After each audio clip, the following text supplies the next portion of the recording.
सफरा को भटकाना नहीं। सफीरों को मैं देखता हूं यहां पर जो लोग करते हैं उनके लिए ये बात है। मैं नहीं कहता कि आप सब ऐसा करते हैं, हम सब ऐसा करते हैं। सुबह आना, शाम को आना, मेरी ऑफिस पे आना।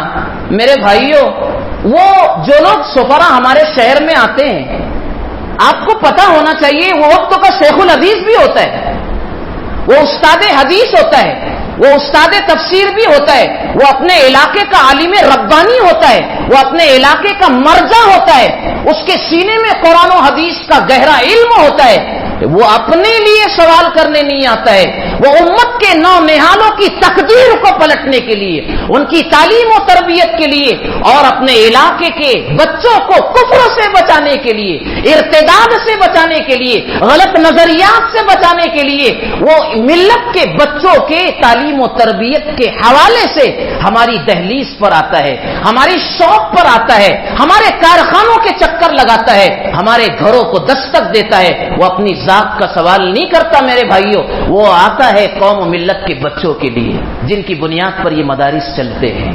इसलिए जितना हो सके मेरे भाइयों, बहुत लजाजत व इल्तिजा, बहुत इल्तिमास और रिक्वेस्ट के साथ ये मैं बात कहूंगा, रमजान का महीना, अप्रैल की चिलचिलाती धूप होगी, पेट में रोजा होगा और प्यास की शिद्दत भी उस सफीर को होगी। वो भी चाहता है कि रमजान के महीने में मैं अपने परिवार और अपने बच्चों के साथ आराम से अपना वक्त गुजारूं, ठंडी छांव के अंदर में रमजान गुजारूं, मैं भी इबादत और तिलावत में अपना वक्त गुजारूं।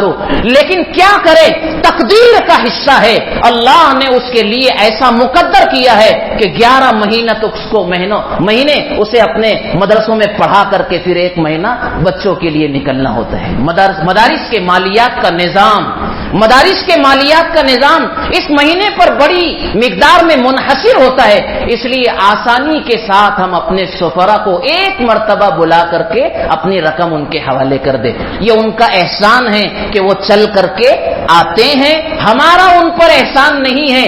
अगर इस्लामिक सल्तनत होती और इस्लामिक गवर्नमेंट अगर होती तो हमें अपने मालों की ज़कात खुद ले जाकर हुक्मरान वक्त और कारिंदान हुकूमत के पास अपनी ज़कात खुद हमें चल करके पहुंचाना पड़ता है, ये हमारी जिम्मेदारी होती।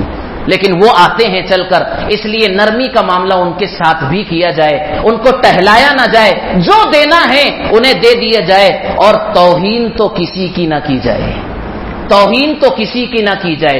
अगर नहीं दे सकते हैं, प्यारो मोहब्बत के अल्फाजों कलिमात से उन्हें रुखसत तो कर दिया जाए, लेकिन तौहीन किसी की ना की जाए। तौहीन करने पर अल्लाह की तरफ से क्या कुछ पकड़ आ सकती है और गिरफ्त हो सकती है मेरे भाइयों, मैं और आप इसका अंदाजा नहीं लगा सकते हैं। अल्लाह ताला मुझे आपको अमल की तौफीक